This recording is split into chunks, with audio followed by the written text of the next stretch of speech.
I'd like to thank you for joining us this afternoon for an announcement that is an exciting way to ring in 2013 for Caddo Parish and the greater Arlatex region. My name is Elliot Laws, and I have the honor of serving as trustee for the Revitalizing Auto Communities Environmental Response Trust, or RACER. Our organization was created to help return dozens of former General Motors plants, including this, the former GM Shreveport Assembly and Stamping plant, to functioning, contributing members of their host communities. Before we continue, I'd like to take a moment to recognize and thank a number of distinguished guests, some of whom you'll be hearing from shortly. And from our guests in the news media, we'll be happy to entertain any questions off to the side at the conclusion of this event. And I'd like to apologize up front for any mispronunciations. I think I've got most of them down phonetically, but if I don't, just holler out and give me the correct one.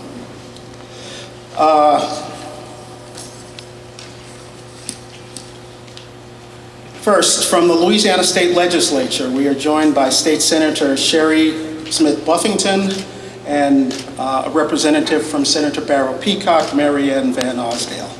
We also have from the House of Representatives, Representatives Roy Burrell and Patrick Williams. Thank you so much for joining us.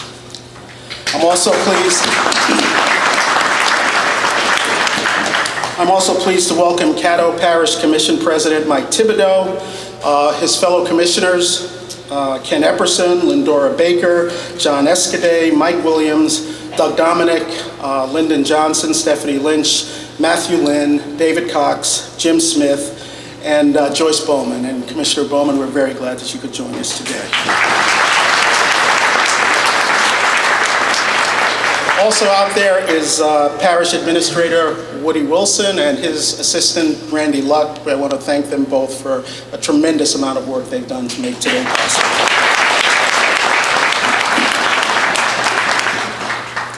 Several local mayors are with us today to help celebrate this wonderful news and what this means for their respective communities. Shreveport Mayor Cedric Glover, Bossier Mayor, City Mayor Lo Walker, both of whom you'll hear from later.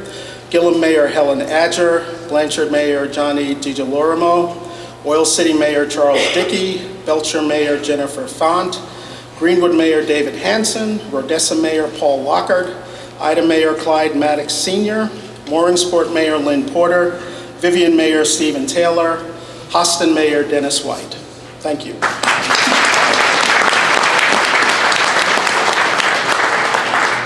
Also from the Bossier Parish Police Jury, we have Bill Altabus. Again, thank you all for joining us.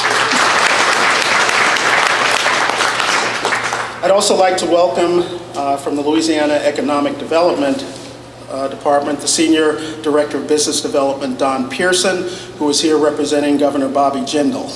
Don, thank you so much for being here and your leadership and focus on jobs and economic development. We look forward to hearing from you in a minute.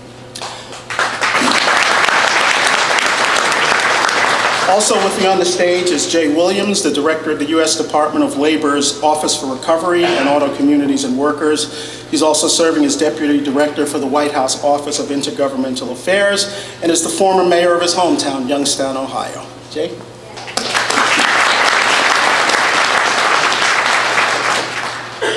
Louisiana's 2 United States Senators and Congressman John Fleming are represented as well. From Senator Mary Landrau's office, please welcome Chief of Staff Jane Campbell, State Director Bradley Keith, Deputy State Director Tari Bradford, and Regional Manager Michael Jackson.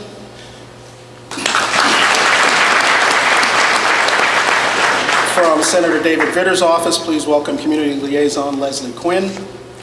And from Congressman John Fleming's office, please welcome District Director Stephanie McKenzie. It's very generous to all of you to join us.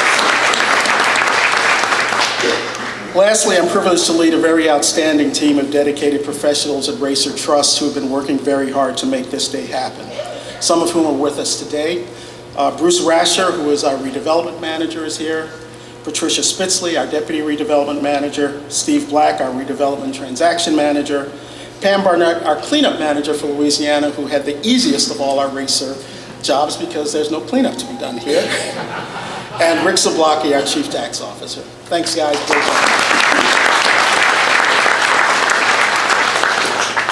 Lastly, I'd like to recognize Scott Martinez, President of the North Louisiana Economic Partnership, Dick Bremer, President of the Greater Shreveport Chamber of Commerce, and members of the Region 5 United Auto Workers. Thank you all for being here. Now, why we're all here. It's my pleasure to announce that the Racer Trust has agreed to sell this facility to Elio Motors, which will use it to produce a unique three-wheeled vehicle and bring 1,500 jobs to Caddo Parish.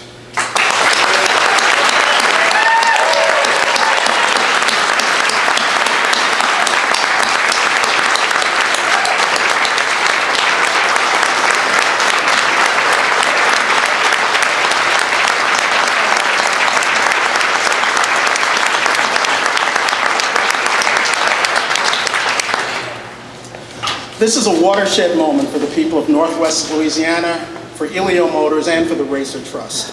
With this investment, Elio Motors is declaring its belief in American manufacturing and the quality of the local workforce here.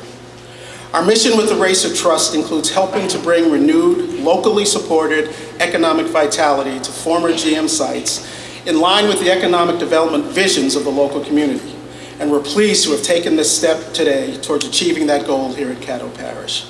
We thank Paul Elio, the Caddo Parish Commissioner, Governor Jindal and his team for making this accomplishment possible. This agreement is the product of a dedicated partnership of private and public leaders who were determined to bring new economic vitality to this region. The support for and confidence in this manufacturing venture was crucial in making this a transaction that Racer could conclude. In August, Caddo Parish experienced what dozens of other GM communities have experienced over the past few years: concern, uncertainty, and hardship. What would become of this plant and its former workers? Could this Racer Trust entity actually find a buyer who would bring some degree of economic vibrancy back to this facility and to the local community? We hope that with today's announcement, those in the area who continue to struggle will find some encouragement the corner has been turned, and this facility will once again be a productive member of the community. With that, it's my great privilege to introduce our first speaker. Don Pearson became Senior Director of Business Development for Louisiana Economic Development 11 months ago, having previously served as an Assistant Secretary and Chief Marketing Officer for the organization since 2005. His duties include the implementation of domestic and international economic development programs and job creation efforts for the state of Louisiana. He is LED's primary liaison to local government executives, to local communities, and to site selector consultants on all economic issues. Don is a very well-known figure here in Shreveport, having served 17 years as Executive Director of the Greater Bossier Economic Development Foundation before joining LED. We're honored you could be here today. Don?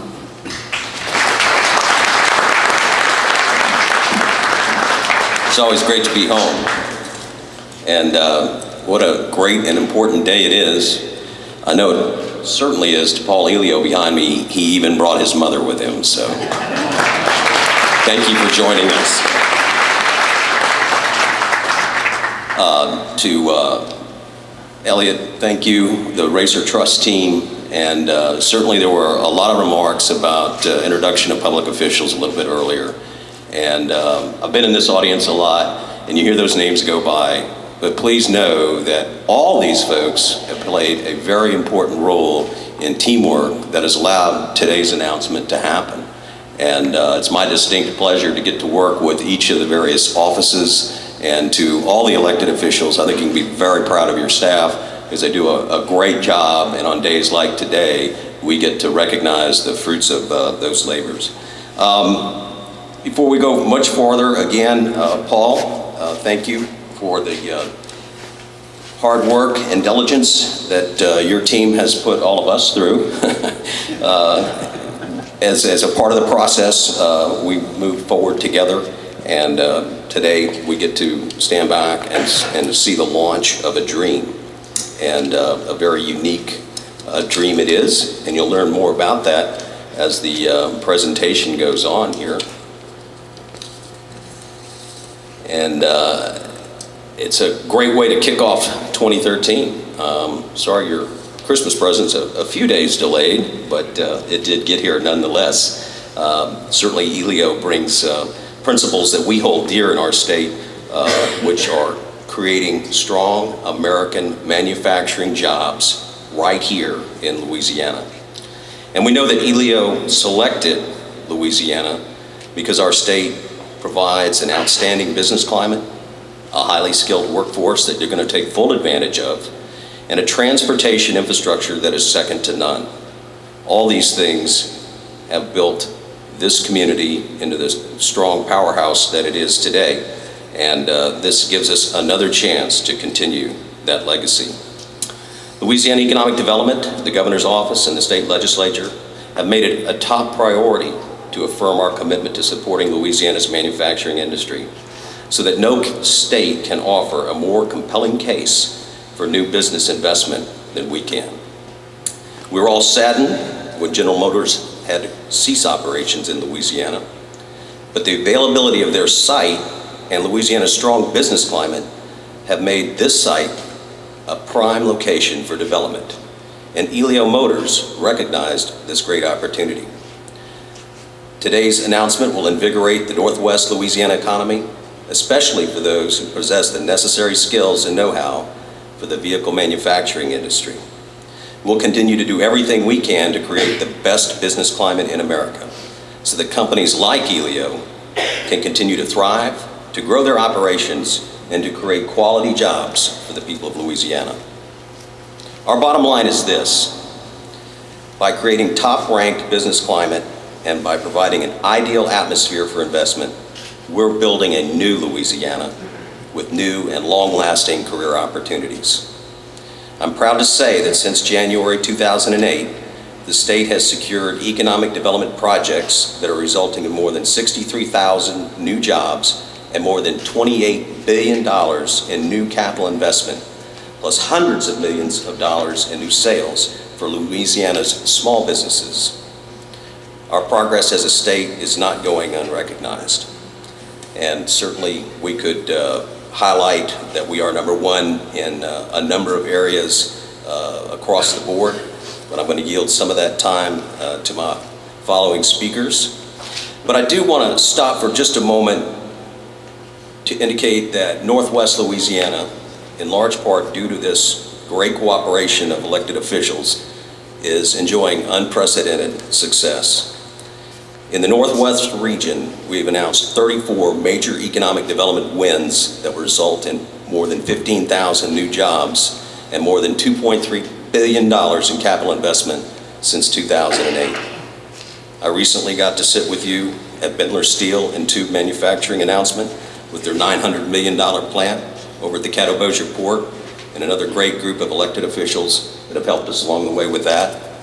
But to add to that list, Weyerhaeuser, Ron Pack, Libby Glass, Saint-Gobain, Dr. Reddy's, the list goes on and on. So to the community, thank you for your continued strong support. The good news is the lights are on. The really good news is we don't have to turn them off. Thank you.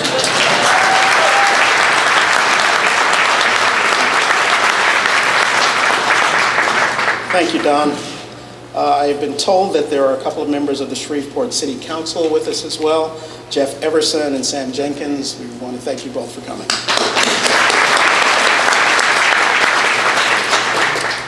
Our next speaker is a gentleman who has worked very hard on behalf of auto communities as Executive Director of the Office of Recovery for Auto Communities and Workers and Deputy Director of the White House Government Office of Intergovernmental Affairs. Jay Williams was serving his second term as mayor of Youngstown, Ohio, when he was selected by President Obama in 2011 to lead the Office of Recovery for Auto Communities and Workers. His office works directly with state and local stakeholders in areas affected by the changing American automotive industry to ensure that they receive the federal support necessary that, when in conjunction with state and local efforts, will help these communities return to a better economic condition. Jay's office is also one of the primary contacts and areas of support for the Racer Trust, and we work very closely with them. Please join me in welcoming Jay Williams.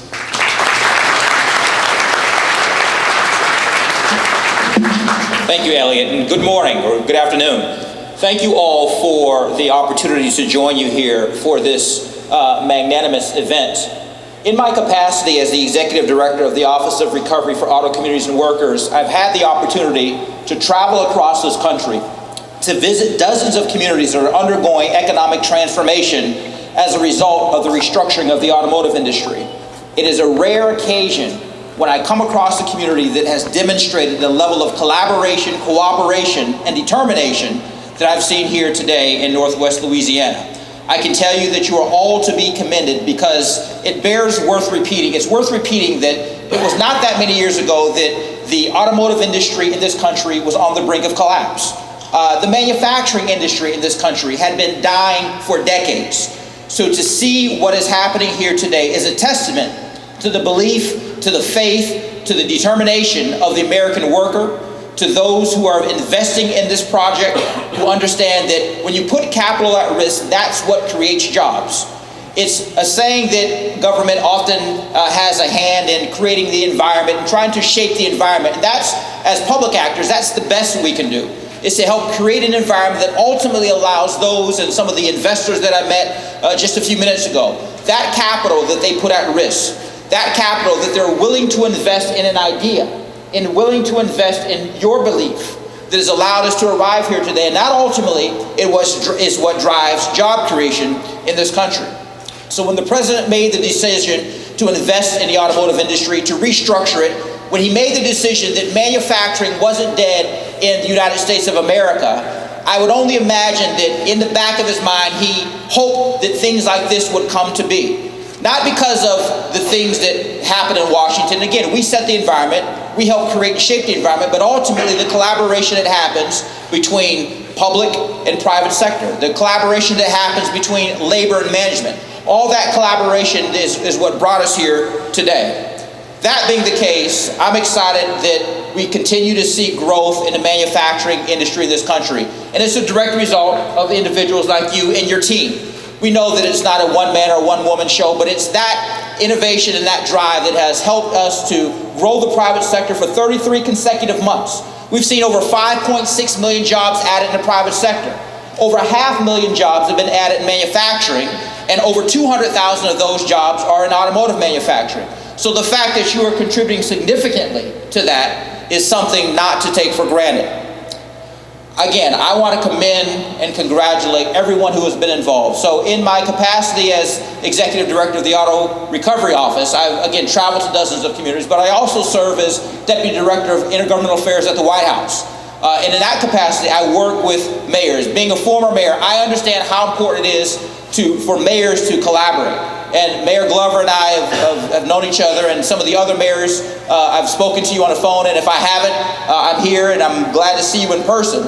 But understanding when the local officials get things done, and sometimes, you know, the debates that rage in Washington, we've seen the inaction sometimes of those who have a responsibility to legislate, but at the end of the day, a local official, whether it's a mayor or a parish president or a parish council or city council, you will have to get things done. You have to set aside different ideologies, you have to set aside differences that you may have and get things done. As a result of that, we're here today. And again, thank you for your investment, thank you for your belief, and the fact that your mother is here, I'm sure she's exceptionally proud of you.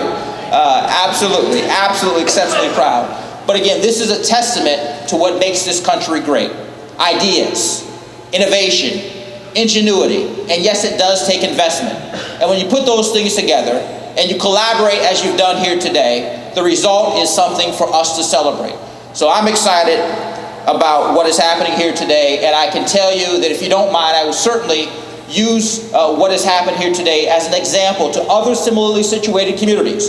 Because as we continue to travel the country and move this country forward, other communities, instead of maybe hearing it from a guy from, I work in Washington, D.C., I'm from Youngstown, Ohio, so I understand manufacturing and regenerating communities.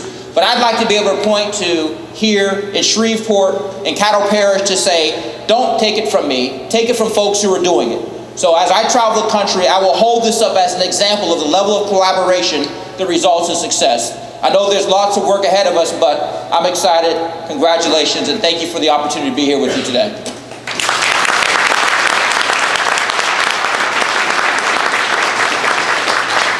Thank you, Jay. I've also been informed that we have with us Greenwood Mayor Frank Stavich. School Board Member Dottie Bell, and that State Rep Barbara Norton sends her regrets as she's out of town. Thanks again for joining us. Our next speaker is Caddo Parish Commission President Mike Tibido. In addition to serving as the Parish Commission President, Mike is the Commission's representative from District 9. He's also a former school board member from '86 to 2002 and a retired teacher and coach of 25 years. Mike also is a local real estate investor of 35 years. And Mike and his colleagues on the Commission, as well as the parish staff, deserve a great deal of credit for their support and commitment to seeing this project through. I gotta note that when RACER came into existence, there was a lot of confusion as to exactly what we were, what our role was and everything. And I gotta tell you, Caddo Parish was one of the first communities that reached out to us and didn't wait for us to get in touch with them. And that was a little surprising to us because GM was still operating and we were dealing primarily with the communities that had already had closed plants, some for several years. But I think it was a testament to the foresight of the Commission, its members and its leadership, Mike and before him Ken Epperson, that such an aggressive move was made that has led to this. So, Mike.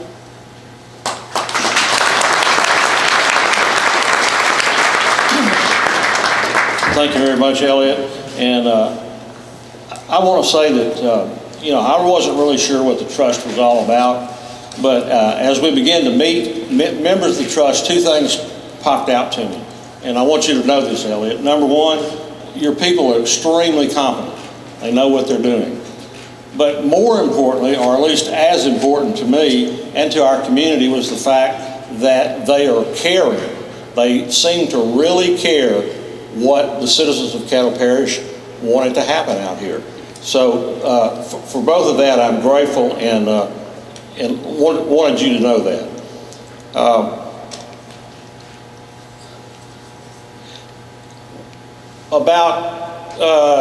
Right before I ran for school board, I had gone to a church, and I walked in a classroom, one of the classrooms in the church, and written on the blackboard it said, "The main thing is to keep the main thing the main thing."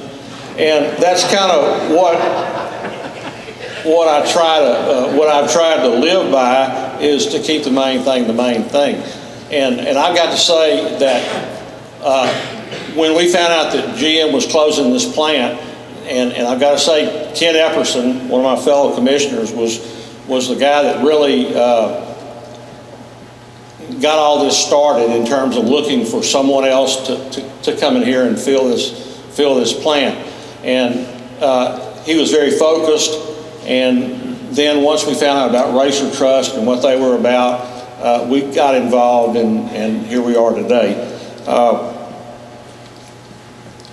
I want to talk about Paul Elio for just a minute, and I don't know him that well, but I've been around him quite a bit in the last year. Entrepreneurs have always been people that I've been interested in, because they're a different breed of people, and they have a dream, and they seem to have the ability to look at all obstacles and say, "That's no big thing, we'll get around that." And that's what I've seen from Paul. And, to come with a startup vehicle business in the economy that we've had over the last few years that is a huge obstacle to be willing to go around. And Paul has been willing to do that. I also know that RACER Trust has done an outstanding job of vetting anyone who was interested in this plant, and have vetted Paul. And I feel that very strongly that even though it's a startup company, that we have some really exciting times coming here in Caddo Parish with this organization. If you've ever run a lemonade stand, or ever had a grass cutting business, or if you've ever been CEO of a multi-billion-dollar company, you know that there is one thing that has to happen in your business. If you're going to expand, if you're going to hire people and pay them well, if you're going to be successful, if you're going to be paid back for either your money and your time or your investors' money, one thing must happen. You got to make a profit. I mean, that's a profit, and a big profit solves a whole lot of problems. So I wanted Elio Motors to know that we, the Caddo Commission, and all the other government bodies and all the other quasi-government bodies around in this area want you to succeed. We want you to make huge profits so that you can employ even more people and make this, well, Paul's told us that he's going to be the either third or fourth largest vehicle manufacturing company in the world.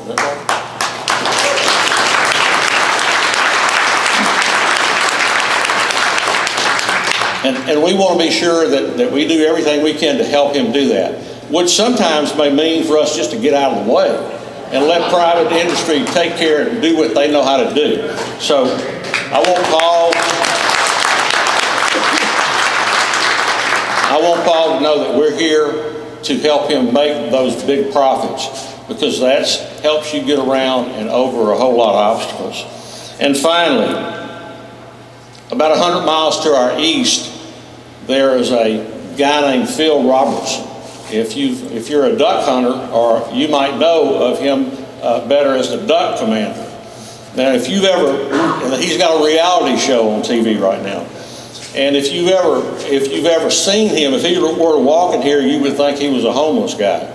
Got a real long beard, and he and his wife still live in a double wide trailer, and they're millionaires, and so is their whole family, and their company is growing bigger and bigger and bigger. And he's an entrepreneur. He was back when I was at Louisiana Tech, he was a quarterback, and Terry Bradshaw was the quarterback who followed him. And Terry will tell you that if Phil Robertson had not cared so much for hunting and fishing, that he probably would have never been able to get a starting position as quarterback at Louisiana Tech. But Phil has he's a very laid back guy. He has one thing that he says at the end of the day when everything's been great. He says, everybody's happy, happy, happy. And Paul, I want you to know that we are happy, happy, happy to have you here in California.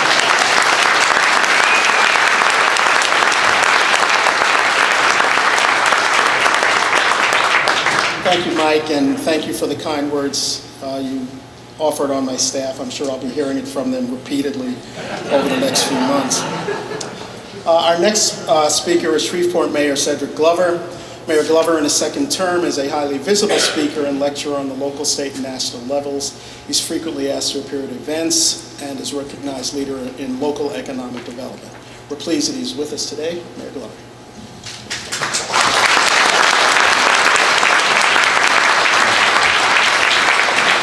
Thank you, Elliot. I am, like everyone else, extremely excited and honored to be here this afternoon. I'd like to, start my comments by sharing with, for those of you who may not be aware, a quick story about a day almost 4 years ago when I got a phone call from a person here at the plant who said to me, I've got some news for you that you may not be very happy about. And that is GM Shreveport is scheduled to close. I couldn't imagine that I was ground zero with regard to that information. But I quickly got on the phone and reached out to Stephen Moray down in Baton Rouge and asked if he was aware of that information. And he said no. And how sure are you of your source? And I said, well, it seems to be one that's pretty reliable. Before the afternoon was over, myself, along with Parish Administrator Woody Wilson and Governor Jindal, we're all gathered with other local leaders, many of you in this room today, in Government Plaza, talking about the news that was just starting to break. We said on that day that we wanted to put in place a three-pronged strategy. That we thought first we'd like to try and see if we could stay under the GM umbrella if we could. If we couldn't stay under the GM umbrella, then we wanted to continue in automotive manufacturing. And if that didn't work out, then we wanted to see this plant repurposed for some other significant job-creating purpose.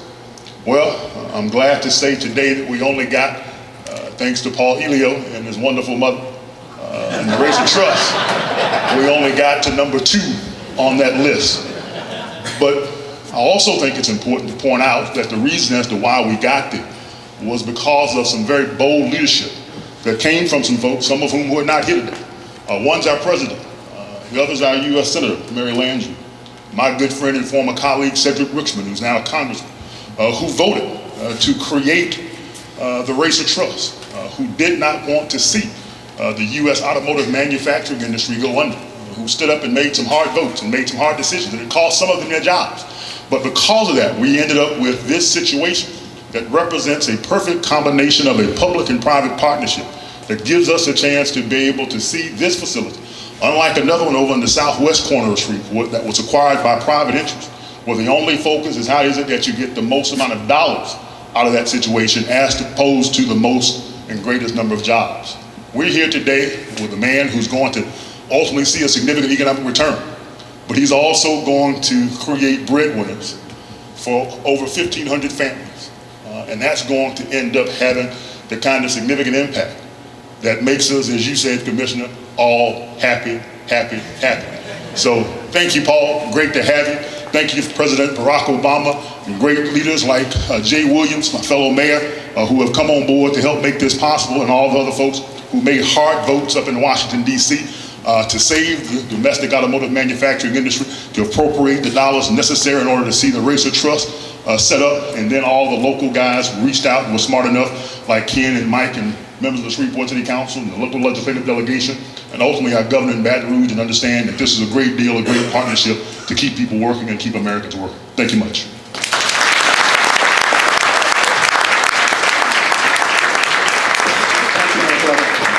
Our next speaker is Mike's predecessor as Commission President.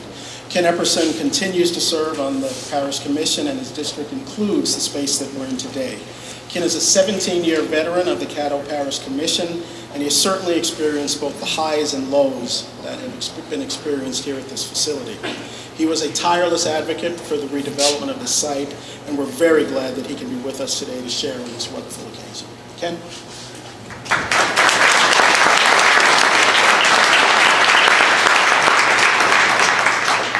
It's a great day in Caddo Parish and the state of Louisiana.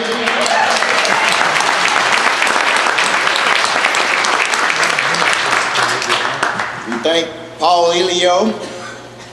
We thank all of our visitors. We even have an investor from Michigan that's here.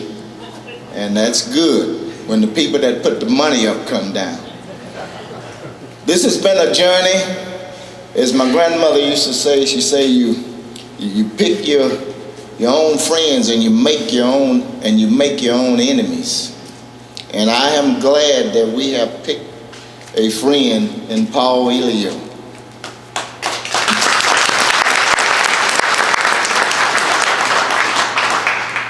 Realizing the journey that we have come to, we started out with the news of the General Motors facility closing.